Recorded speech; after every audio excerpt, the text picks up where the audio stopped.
Hi everyone and welcome to episode 103 of the Talk is Cheap show. We've got another great show lined up for you today. But before we start in earnest, allow me to introduce my special guest, my good friend, my co-host, resident expert, show analyst, former professional footballer, now social media influencer of renown, social media content award winner, star of Late Night Talksport Radio. Ladies and gentlemen, boys and girls, please give a big digital round of applause to Curtis Shaw of Curtis Shaw TV. And how's what you saying, bro? Back to online, man. It's all going mad again, isn't it? You know, it's a shame we're not in the studio, but yeah, at least we can get the show done this week, bro. It's kicking off again, man. And I've got to say that probably some of the viewers would have already sussed it, but my throat is a bit croaky, so forgive me for that. Yeah. I'd like to point out it's not COVID. It's a regular cold, but it's affecting my voice box. So forgive me for that. But anyway, how you been doing, bro?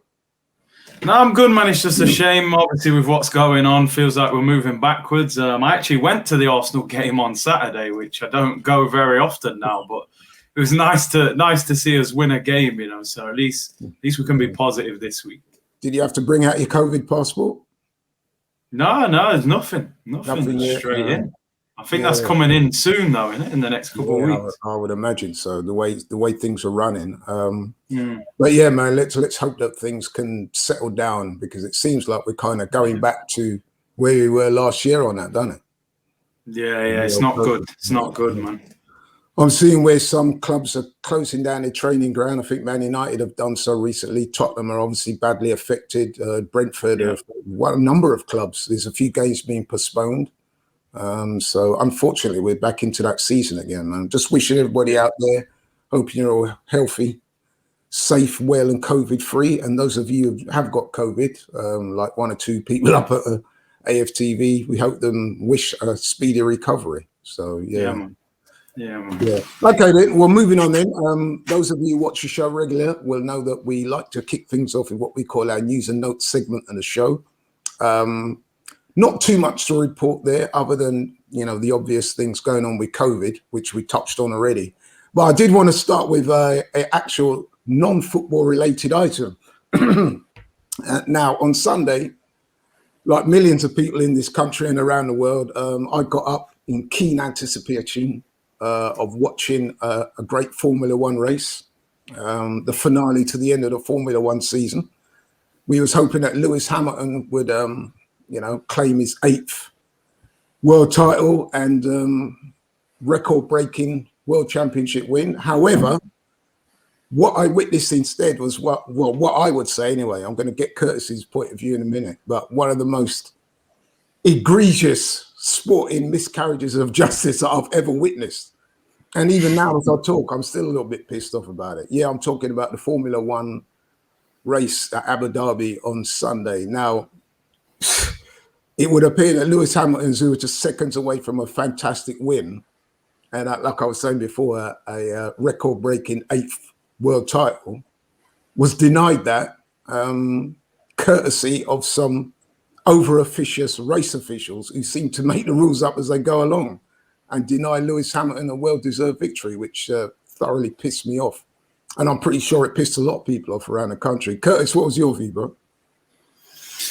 I mean, do you know what? Like, it was an amazing sporting event, first of all. Like, I tuned in, I thought, you know, the setup, Abu Dhabi, the track and everything. And I'm just like, you can't have things like that occur in a major sporting event, you know, that you work all season to reach that title, and a man decides just off his own back, like, let's just change the rules for excitement. I mean, you've made the rules. We've ran them rules the whole time. Yeah. I'm probably, Hamilton's going to win the title. That rule change has basically denied him winning the title. So, a lot of people talk about, well, what an exciting finish. All right, cool, exciting finish. But what are the rules in place for? You might as well, you can't just make it up as you go along. So for me, it was daylight robbery, and I do think Max is a very good driver as well.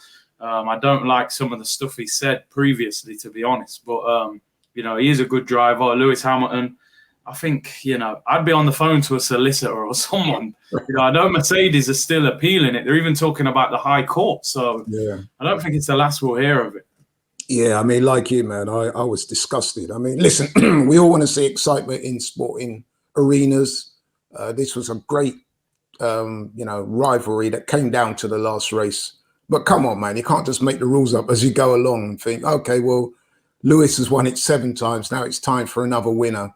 Well, we're going to give Verstappen a chance to win at the death, even though Lewis had proved himself up until that point to be winning the race quite comfortably. So I was really disappointed in that. But I'm not a Formula One expert. I'm sure there's some people out there watching this that will say, well, there are certain conditions that would allow that type of thing to happen. But I'm not really having it, man. I've listened to a lot of people, and pretty much everybody I've listened to that I respect as well has said, nah, that was out of order. So, yeah, man. There you go, man. There you go. But that was Formula One, and this is a football show. So let's crack on with the football. Moving on again then to another regular feature of the Talk is Cheap show. And in this part of the show, we look at Arsenal's last game.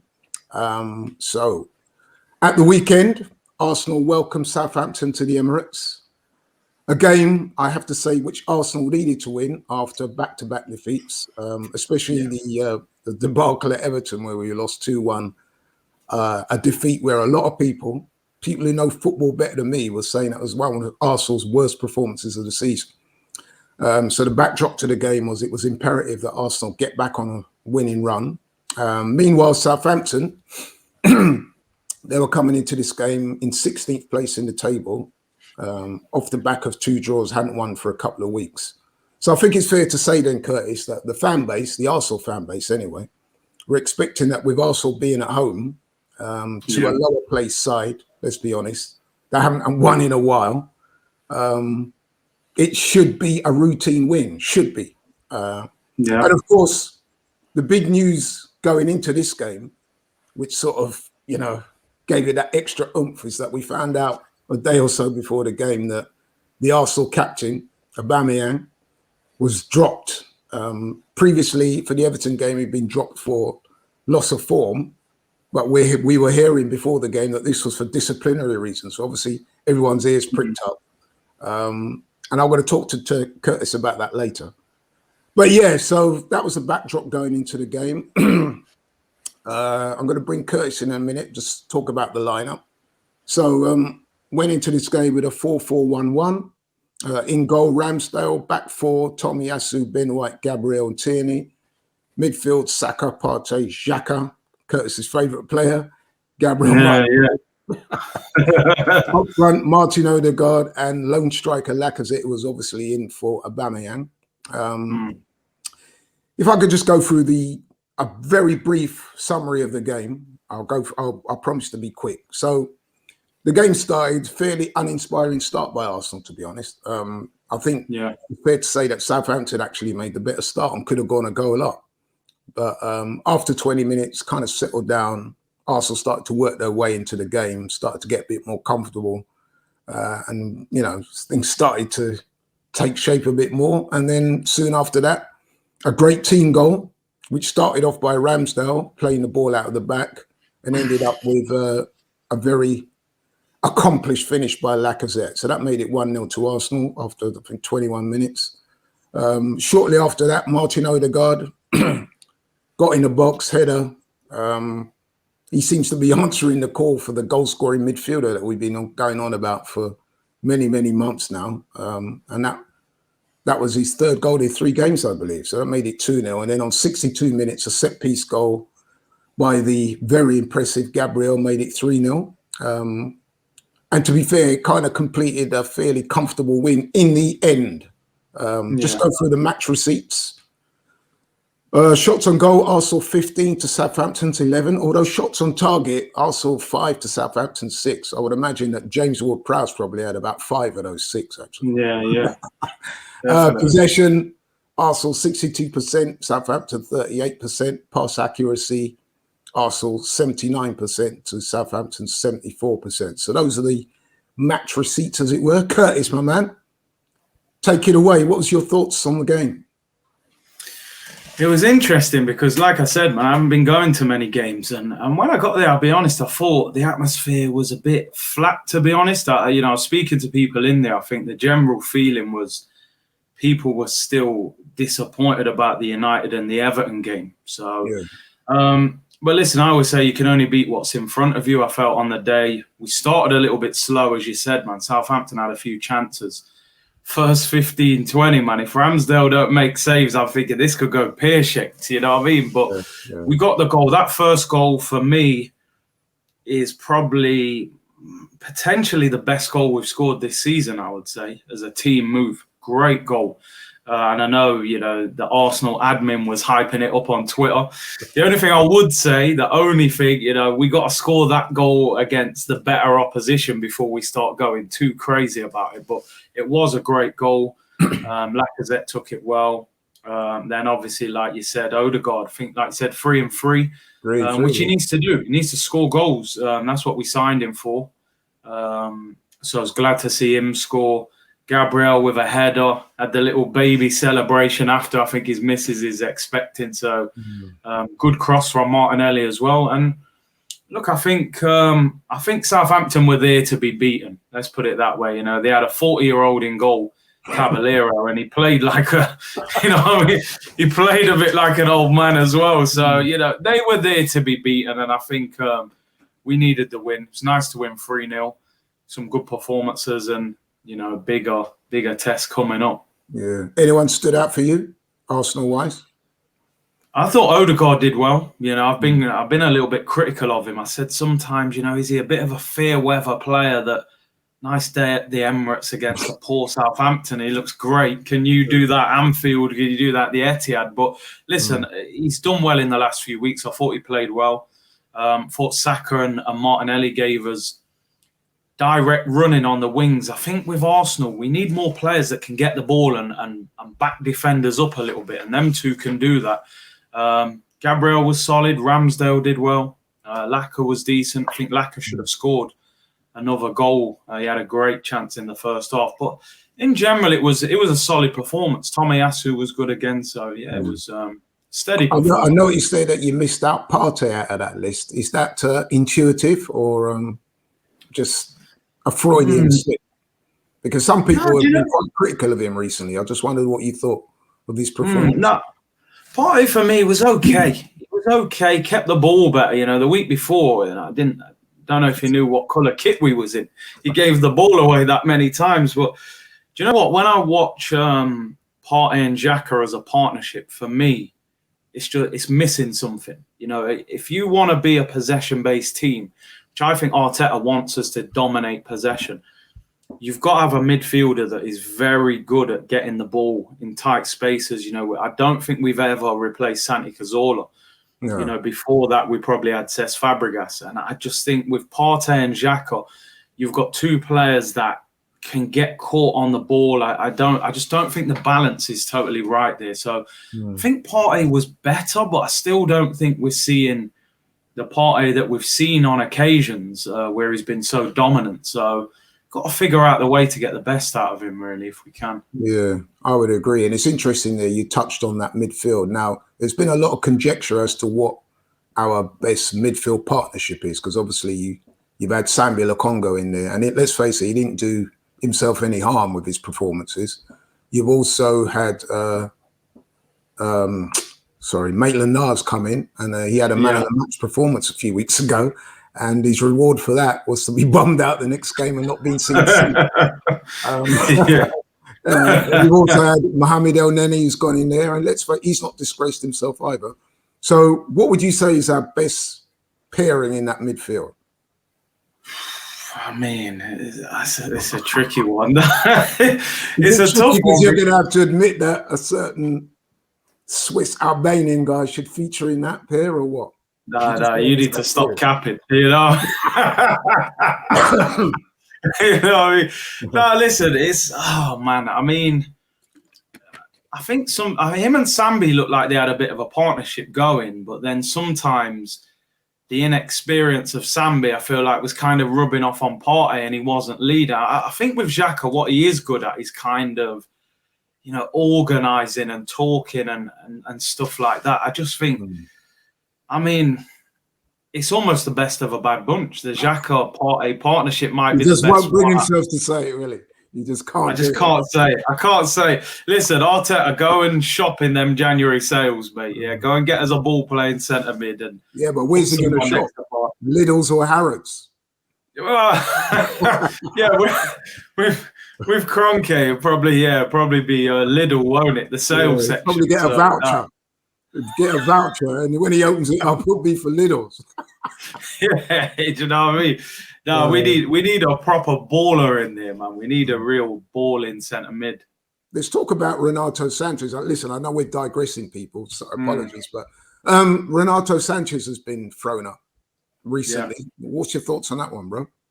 Yeah, I like Renato. There's one issue with him. He's been a little bit injury prone at times. We know Arsenal, man. We've had a lot of injury prone players over the years, but I have to admit, I think he's a good player. He's got a point to prove as well. Came here years ago when he was a teenager at Swansea on loan. Didn't work for him, but I think he's rebuilt his career since. Won the French league, won the Euros with Portugal, and I like him. He's energetic, good on the ball. So yeah, I would take him. They were even talking about Wijnaldum, weren't they, on loan possibly?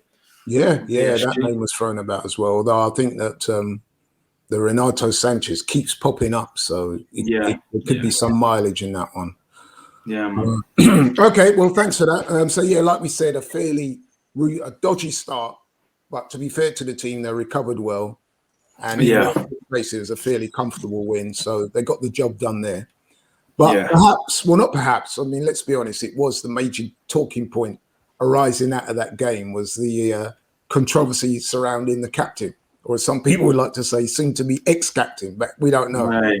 Yeah. So, wow, where can I start, man? Auba, as I've said on this show before, captain, talisman, and hero, well, former hero, dropped for the second straight game. As I was saying earlier, the first game, or the Everton game, he was dropped. The reason that was cited there was loss of form, maybe a bit of lack of confidence, so they were just going to bench him to, give him some time. Wake him up a bit. Yeah. He did come on in the second half, didn't score. And in fact, some people were accusing him of missing a gilt-edged chance at the end of the game. So it's not really been a good time for him, man. And then moving into this game, we was expecting him to feature. I think the manager had said as such, hadn't he? He said that he would feature in the game. He didn't commit to whether he would start, but he said he would feature. And then a day or so before, we start hearing news that he's been left out for disciplinary reasons. So, oh man, I've got a little timeline put together. I've done a bit of research on it. So forgive me, people. I'm just going to read this out. So what we know is that following the Everton game, apparently Aubameyang requested permission to travel to France to bring over his mother to the UK. I'm hearing that his mum's not too well, but so he requested leave to go and bring his mum over from France. Sorry, that permission was granted on the condition that he arrived back in the country the Wednesday before the game, Wednesday night, so he could report back for training on Thursday morning. However, our sources suggest that Aubameyang, for whatever reason, did not arrive back on Wednesday night. He arrived back to the training. Well, he arrived back in the UK on a Thursday. And from what I'm hearing anyway, is that he arrived to training on time on the Thursday. So some people are saying he arrived late for training, but actually he did arrive on time is what I'm hearing. However, he was told to get back on the Wednesday. And the reason for that was there's some COVID protocols that he needed to adhere to before he went to training. So, so he didn't. So basically, he didn't stick to his end of the deal. So that led to him being disciplined. And then he was told not to report to training on the Friday before the game. And obviously, by the Friday, word started to get out about what was going on. So he was told not to turn up to training on Friday. So then we started hearing stories about he'd missed training, and then there was stories coming out about tattoos and all sorts of stories, which, to be fair, I don't believe the tattoo story anyway, because I just thought that would be totally incongruous with what would go on. But yeah, so he missed the game. He didn't get back in time. He was disciplined. Trained at home on the Friday. And then obviously the fallout is that here we go again, Aubameyang late again, you know what I mean? And then since then, there's been a whole firestorm about it. So, Curtis, my man, I'm going to put a few questions to you on this, but what's your initial thoughts? I think my initial thoughts is disappointment, because this isn't going to help Arsenal in any sort of positive manner. It just creates a little sideshow away from the football team. If the team don't win, Arteta's going to have to answer questions about Aubameyang.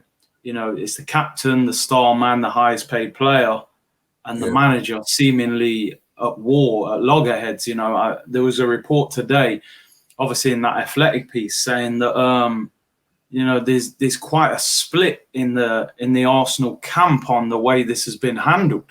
Yeah. Saying that a lot of people feel like Arteta has shown, a lot of strength to do it. And a lot of people are saying you shouldn't have aired your dirty laundry. You should have kept it in-house and just dealt with it. So I don't think it's a positive. I really don't. I think it's a very negative situation for Arsenal.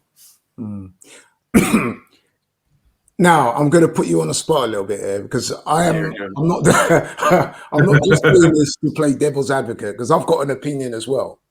But listen, so what side of the fence do you come down on? Do you think that the manager was perfectly right to do that and to make an example of him? Or do you think that Aubameyang, yes, he did err, but, did the manager kind of hang him out to dry a little bit as he sort of used the hammer to crack a nut?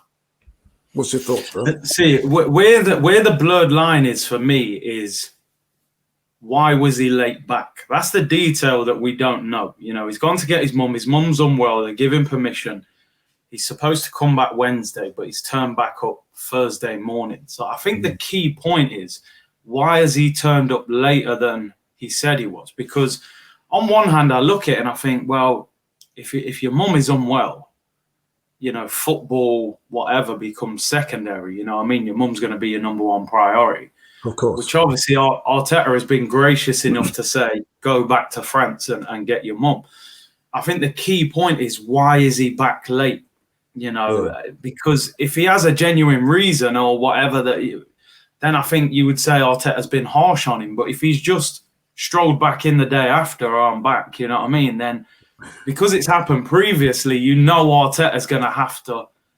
He probably feels like, I can't be seen as rolling over for Aubameyang. It's a difficult one. It's hard for me to fully comment because we just don't know that reason why he was late. Yeah, that's a very good point. Until we really know that. But then some people would say that, once you've requested that and it allowed you to go abroad and they've set that condition in, the obligation is on you to meet that. And if you don't, then you got to expect the worst. So, but then, like you said, he's gone to get his mum, so he felt he had to. It's not like he was asking to go to France for a convalescing weekend or go clubbing or something like that. You know what I mean? Yeah. It was a serious issue. So, I don't know. There is a school of thought that people are saying that the dropping was a little bit too harsh. And they're also saying that by Arteta coming out and making it very public, they feel that perhaps Aubameyang's been thrown under the bus a little bit. What's your thoughts on that one? I just think with Arteta and Aubameyang, this is only an assumption. I just don't think them two vibe very well. I don't think there's a real strong connection between them. No. And I think Arteta might have seen it as an opportunity that because, if he drops Aubameyang, he's going to get a lot of questions. If we don't win that game, everyone's going to blame him. So I think he thought, you know what? I'm going to be transparent and let you lot know that he's the one in the wrong. So blame him kind of thing. Do you know what I mean? Where sometimes, I think a more experienced manager would have kind of just stood in front and said, listen, Aubameyang's not well or he arrived back late. I just don't think that leads to anywhere positive for Arteta doing that. But he might have felt like he had to do that because he might just look at it like, yo, this guy's just taking me for a ride here when I'm under pressure as the manager. It's a difficult one because, my initial reaction was, hang on, his mum's unwell. That's got to be a bigger priority than anything. If you turn back late, you turn back late, your mum's unwell. Yeah. It's just that why was he late thing. And I think a lot of people, what some people are not happy about is, you know, Willian goes Dubai to put salt on steak, you know what I mean, and comes back doing all that, and he was playing that same weekend, you know what I mean? And then, you know, you look at the things that Xhaka has done in the past as a captain, and I'm hearing with about, you know, you know what I mean? With Aubameyang, I'm saying to people at the ground, how would you think of Aubameyang? Oh, that's it, mate. He's finished. Mate. Get rid of him. He's a disgrace. I'm like, boy, that's strong. You know what I thought was very clever of Arteta, and I'm kind of thinking that he used those words quite deliberately, is when he used the words non-negotiables. Yeah. By using that phrase, non-negotiables, you're basically putting it out there to the people, say, look, you know, I run a tight ship, he transgressed, and that's it. Once you transgress, it's understood that you'll be left out. And a lot of people are kind of rolling with that without doing what me and you are doing, which is trying to examine and see if there is a proper case of mitigation. Because let's face it, sometimes people are late. They're just wantonly late, taking the piss, let's be honest. And then there are other times there is a viable or a feasible excuse. So, and like you said, we don't know the reason why he was late. That's not been mentioned. No. And it just seems like, as you said, man, there's a bit of tension between him and Arteta. I mean, listen, I can understand Arteta's point of view as well. He's a young manager. He's come in there. He's trying to make his reputation. And apparently he's a stickler for time and stuff like that. He's a disciplinarian. Yeah. And if you got your captain that is not setting those standards as well, then it does compromise the manager's position somewhat, doesn't it? So I guess he has to take action, but it's what action he takes. Does he go this far and possibly alienate the player? Well, I think it's more than possible. I think he has been alienated, let's be honest. And as you said, I think you said, Curtis, but what we do know is that Aubameyang is very popular amongst the players. So how many of their players are kind of looking at that situation thinking, I mean, you kind of dissed him a little bit there. Aubameyang's our guy, or, you know what I mean? I mean, I can imagine what Nicolas Pepe is thinking. And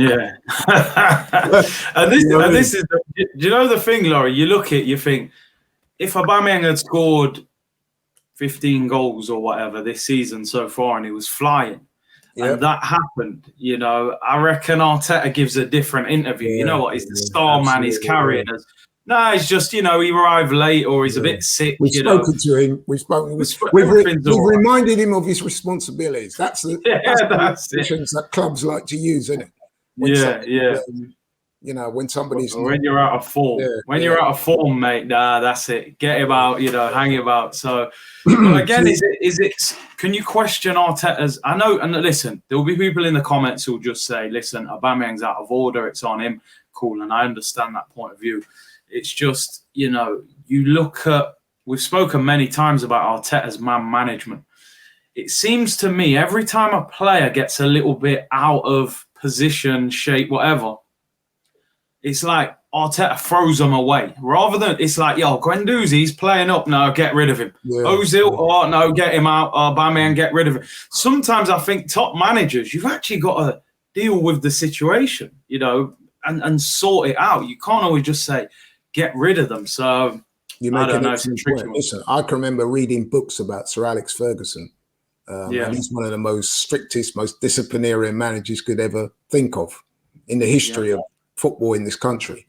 And there were times when he was managing Eric Cantona that he was accused of showing slight favoritism towards. And I remember reading excerpts from Sir Alex's book, and he said, look, on a strictly speaking, it wasn't always fair the way I applied the rules, but then you have to take into consideration that Cantona at that time was our best player and our talisman. So I had to manage accordingly. And I think you make an excellent point there. Sometimes you can't just throw everyone away off the back of even a couple of mistakes, you know. So, but then, like you said, if the man's not in form, then it's the perfect foil, isn't it? Yeah, exactly. I'm not sure it's the best way to manage. Right. What do you think of some of the talk, the conjecture coming out of this situation is that Aubameyang now has transgressed a few times, notably last year when he turned up late and he was sat down for the Tottenham game. So it would appear that his timekeeping has been an issue or remains an issue. So given that and his loss of form and everything else that's going on, would you let him continue with the captaincy, or would you do as some other people are suggesting and take the captaincy away from him? I mean, do you know what? I got to be honest. You're on the spot, bro, but these are pertinent questions. They're great questions, and I can already see the comments. I can imagine what the comments will be saying. Like, Me and you are going to get it. Me and you are going to I'm going to get it. Listen, I just think, all right, what I will say is this. If you take the armband off Aubameyang, I think he's done at the club. I just don't think he would accept it and just continue in the same manner. You know, he spoke when he signed the contract about how proud he was of the armband, although he hasn't always showed it. You know, so I think if you decide to take the armband off him, you probably then have got to move him on. Which, as I've said many times, a lot of people say, "Oh, get rid of him." That's fine. How do you sell a 32-year-old who's out of form, who's on £300,000 a week? Because I'm not sure too many clubs would want to pick that contract up, as well as give Arsenal a decent transfer fee. So for me, I wouldn't take the armband off him. I wouldn't, because I don't see Arsenal, one, being able to sell him, and two, go in and buy in an adequate replacement in January. I just don't see Arsenal going and spending 60, 70 million on a striker. So I think they've got to kind of work with it until the summer. So I wouldn't take the armband off him. Yeah, and as you hinted at there as well, I mean, he's still got 18 months left on his contract, I believe. He's our highest paid player, the most recognised player, I would argue, the captain. And if you take that off him, I think that could do major damage. Not just to him, but I reckon that might send ripples across the dressing room. Apparently, as I was saying before, Aubameyang apparently is very popular with a number of the players there. And some of those players might look at that and think, you know, he's been treated harshly. And they might look, especially if there are players that have had previous run-ins with a manager, like your Lacazettes, like your Pepes, or one or two others, that could create a rift in the dressing room. Or you could look at it like, you've got to show respect to the manager. He's shown that he's strong and he's not afraid to make these tough decisions. I mean, it's a difficult one, but I would kind of agree with you that you might have to just manage this a bit smart if you're the manager. You know what I mean? Yeah. And especially if results don't all go your way. You know what I mean? You saw with the Ozil situation, there was a lot of conjecture. Every time Arsenal lost a game, immediately the subject would be about Ozil and how it's affecting the rest of the team and what do the other players think, what the fans think. It can split the club in terms of 100%. What I thought I'd do as well was just to take a little deep dive into Aubameyang's form this season, man, and ask you if you think there's any way out, man, if he can recover it, because there's a certain school of thought that I've come across in the past, certainly in the last month, is suggesting that the great man might be finished in terms of his physical attributes. Now, this season, he's made 14 appearances, only got 4 goals, which for him is quite a poor return, really. No goals in his last 5 Premier League games. And when you consider that he's in his 5th season now. In his first season, he'd made 13 appearances and got 10 goals. The second season, 22 goals. Third season, 22 goals and a golden boot.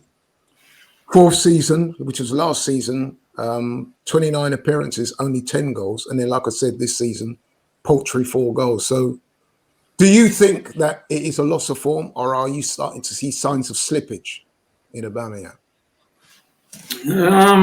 I think it's a combination of things. I do think he's declining. I do. You do? I don't think he's. Yeah, I do. Yeah, I don't think he's the player he was 2 years ago. And I think you've got to look at the amount of probably responsibility he's had at Arsenal for the last couple of years. You know, hasn't had enough support in terms of goals. You know, he won the Golden Boot one of them years, came second the next year. Remember them times he was playing on the wing and me and you was like, yo, Aubameyang's at left back. I said, yo, he's going to be burnt out in the next year or two, and he probably is now. So what I would say is this. Listen, he's had a bad season so far this year. He's got, 4 goals? We say most top strikers, you need to be hitting 20 goals is what you would class as a top-level striker. He could have probably had 10 goals by now, which would have had him halfway to 20 goals at the halfway stage of the season. So he's still getting opportunities. I always think it's a bigger problem as a striker when you're not getting chances rather than missing chances, because you're still getting in the right positions. You've just got to start finishing. I think you can still get goals out of Aubameyang, but you've got to play a certain way to get the best out of him. I don't think Arteta really likes the way he plays. I think he prefers more of a link striker like Lacazette. But Lacazette probably hasn't got enough goals in the locker either. So, like I said, I think Aubameyang can still score goals. I think he's a very confidence-based footballer. He's always got that smile on his face, this, that, the other. I think once he hasn't got that, that's when you start to struggle with him. So I just think we've got to get through to the end of the season with him and get the best out of him that you can get. You might not get 20 goals out of him. You might not even play him every week.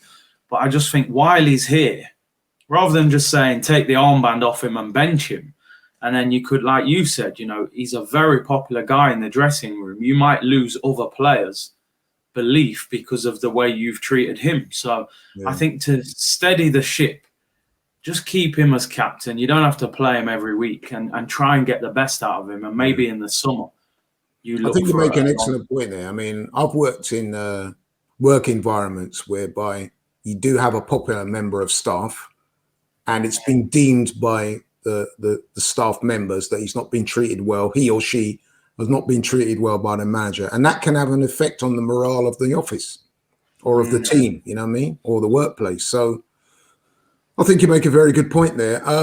The situation is further exacerbated by the fact that we got the AFCON, the African Cup of Nations, coming up in about less than a month. 3 weeks' time. And of course, Aubameyang, who's Gabonese, and Gabon will be playing in that tournament. And Aubameyang is captain of Gabon and one of their main players. So he'll be going out there. So that will further muddy the waters as far as Arsenal's concerned, won't it?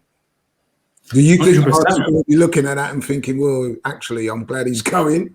Or do you think he will, how do you think he'll play that situation, the manager? Knowing that he's got a couple of weeks coming up, does he put Aubameyang back in the team for our next game? Or does he think, you know what, I'm going to try some different options? I mean, the one thing I would say as well is that previously me and you were bemoaning the fact that Arsenal haven't been getting goals from midfield. But if you look at it this season, so far you've got Odegaard, Smith-Rowe, Saka and people like that chipping in with goals.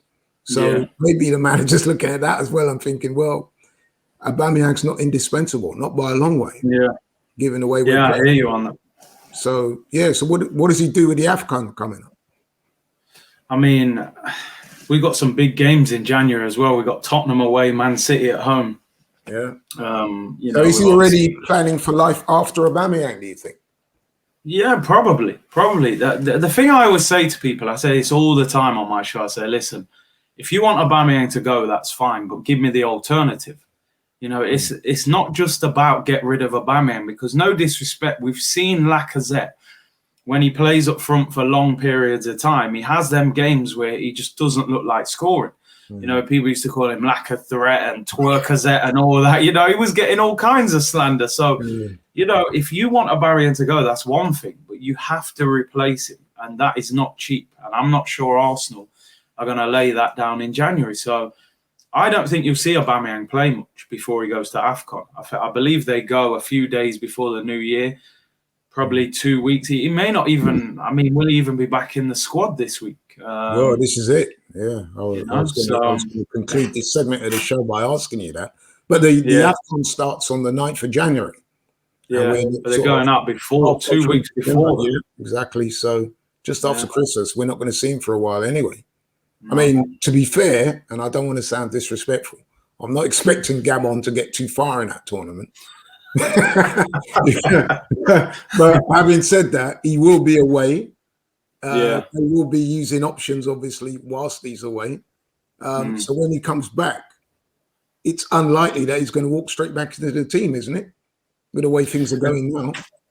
I think the thing is, though, Laurie, it depends very much on the position we're in when he comes back. Could get to a point where, you know, if we don't win those games in January, we're saying, get him back. We need him back. Do you know what I mean? Sometimes your value, we've seen it before, Laurie. Sometimes your value goes up when you're not in the team. Yeah. You know, I remember when Bellerin had that. Yeah, Who? yeah, Bellerin had that bad. Did you say something? Your mate. Hecky B, your mate. No, but do you remember that year, Laurie, when he done his knee? The one who's out on loan on Spain because he wants to win trophies. Yeah, that one. Oh, yeah, I bet. I remember when he got injured and he had his knee injury, he was out for the season. I remember everyone was like, oh, we're really missing Bellerin.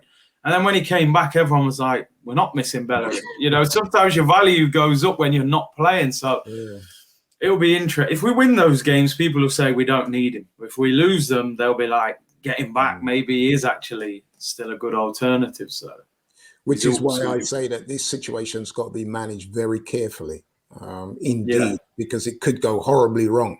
And like I said, I do see why Arteta would want to force his hand and come down hard on perceived disrespect in terms of not keeping to time and stuff like that. However, I think you've also got to look at the bigger picture, as it were, and try and manage things as best as you can. Okay, so to bring this full circle, because we've got something else I want to talk about.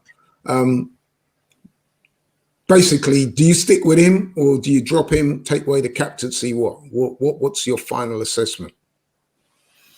For me, I wouldn't take the armband off him. I think because we've obviously won the last game, I don't envisage him coming back into the team. I would imagine you bring him on the bench. But it'd be interesting. Maybe you won't even have him on the bench. But I'm just thinking because it's West Ham, who are a better team than Southampton, you know, you don't want to be cutting off your nose to spite your face. If you need a goal, you'd rather Aubameyang was coming on than Eddie and Nketiah. Let's keep it 100. So I think Aubameyang, put him on the bench. He's going to have to prove himself, you know, and you'll see what he's made of now. You know, will he get his head down and say, you know what, I've got to take more responsibility. I'll fight my way back into the team. Or is he going to, you know, go, oh, I'm not happy and sulk. So time will tell. But yeah, I would put him on the bench. Don't take the armband off him and see what happens.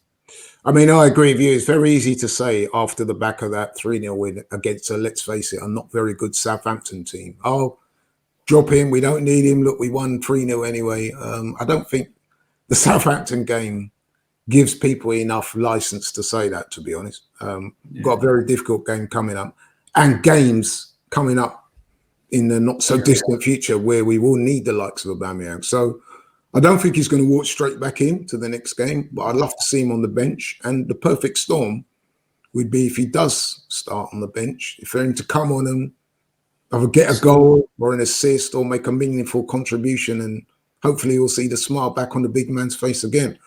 But in answer to my own question, I'm not going to write him off yet. I know some people are going to come at me and say, yeah, you're capping. Aubameyang fanboy. Listen, I'll take that on the chin, man, all day long. I still believe in him. I still think he's got a future. I think it would be silly to just, you know, throw him out, or, you know what I mean, throw the, what do they call that, with the bath water? So, yeah, I think there's still time for the situation to bed down, and I'm hoping for a positive resolution. So that's my thoughts on it, yeah. Okay, then. Thanks, bro. Thanks very much for that. Moving on to our final segment of the show. This won't take too long, but it's our Ops of the Week. So now the attention will turn to a midweek London derby of huge significance, I might say. An absolute must-win game. But before I go to the game in proper, the game, of course, is against West Ham. Arsenal, West Ham, we're at home.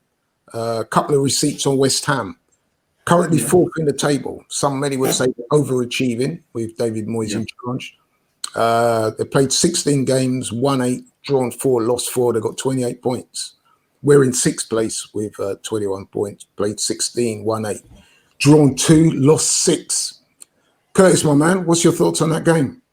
It's a big game. This is a big game. West Ham.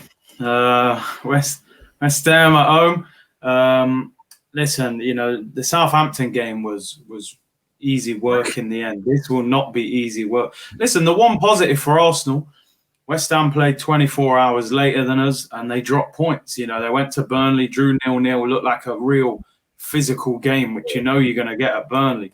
So you're hoping that's, you know, dampen their confidence, and hopefully we're a bit fresher than they are by Wednesday. And we have actually got a very good record against West Ham at home as well. Yeah, so listen, I really want to see Arsenal just beat somebody that, you know, we're not just easy favourites to beat. You know, I know we beat Leicester and Tottenham, but, you know, in recent times, you know, we beat a Watford, we beat a Newcastle, but then you play United, you drop points.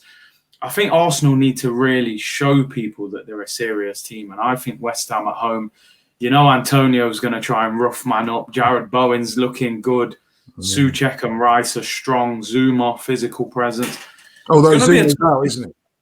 Oh, is he injured? I know he got injured. I wasn't sure if he'd be back, but that's what I mean. No Ogbonna, no Zuma. Then we've got to be going at them, which is why I'm saying as well. I think, you know, it's not the worst thing for Arteta to have Aubameyang there potentially in case you need a goal late on. So I'm looking forward to the game. I'm excited for it, but we've got to win. We've got to win it.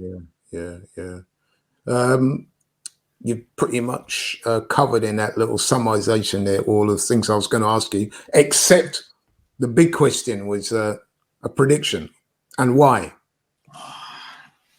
It's a difficult one, man, because, you know, like yesterday I was watching Everton against Palace and they were awful. You know, I don't know if you heard the songs they were singing about Rafa, man, very disrespectful. But I'm thinking, how on earth did we lose to this team? Like, they're so, you know, disorganized. But this West Ham game, I just can't see how it's going to go, really. I'm thinking I think there'll be goals in it. I think there'll be goals. I'm going to go with the safety victory, which is the standard 2-1, you know. Right.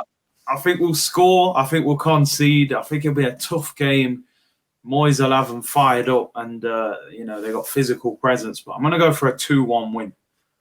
You know what? I would agree with you on that. We did actually beat them 2-1 at home last year, and we drew with them in the away fixture. But I'm going 2-1, and I'll tell you why. Although West Ham have done very well this season, they've tailed off a bit in terms of form in recent weeks. And that's by David Moyes' own admission. I've saw a couple of interviews with him recently, and he said they've not quite hit the heights that they were hitting in previous weeks, although he said that there was a bit of an improvement against Burnley, but they didn't win that game. And like you said, it was a hard physical game a few days, well, a day or so after us, but, you know. So, yeah, man, and they come to the Emirates, a ground that traditionally they don't always do well at. They have won there in the past, of course, but, you know, in recent years, we seem to have done quite well against West Ham. And I just think that I just fancy us at home on that night. I think we can eke out a win. And like I said, the perfect storm would be for Aubameyang, even if he doesn't start, to come on and hopefully play a meaningful part in that victory, whether it be by a goal, by an assist, or, you know, I mean, to do something that contributes to a win. So, yeah, I'm going 2-1. Some people would say that's a safe prediction, but it's not a safe prediction. I honestly do think that we can get a win there. And I think it's a very entertaining game to boot. And the thing is, you know, because I think, like you said, I think the Man United game's being postponed against Brentford. So if we actually beat West Ham, we would go into the top 4, which would be a massive boost for us, you know, moving forward just psychologically. So, you know, it's a big game. Like you said, you know, we've had a great record at home, to be fair. We've been much better at home than away from home. And, you know, I saw a thing on West Ham saying that, you know, they've got a very good 11, not a great, you know, squad, if you like. And with them being in Europe, they were even talking about Antonio and the travelling with Jamaica and stuff like that, saying, you know, these sort of factors are taking it out of them a little bit. We'll have to see. But and you also have to factor into the equation that they've had a few injuries, especially in the So, So I think that's another reason why we could be looked upon as favourites for this game, and that we'll probably end up winners. So yeah, I think we do have a bit of advantage going into this game. We've got a bit of momentum from the 3-0 win. Like I said, West Ham have been very good recently, but they've tailed off slightly. Obviously, they're going to raise their game for Wednesday, but I would expect us to raise our game as well. The fact that we're at home, the fact that West Ham got a few injuries, I'm kind of leaning towards a hard-fought 2-1 win to Arsenal. So that's man, I'll take that. Take that all day long. Yeah.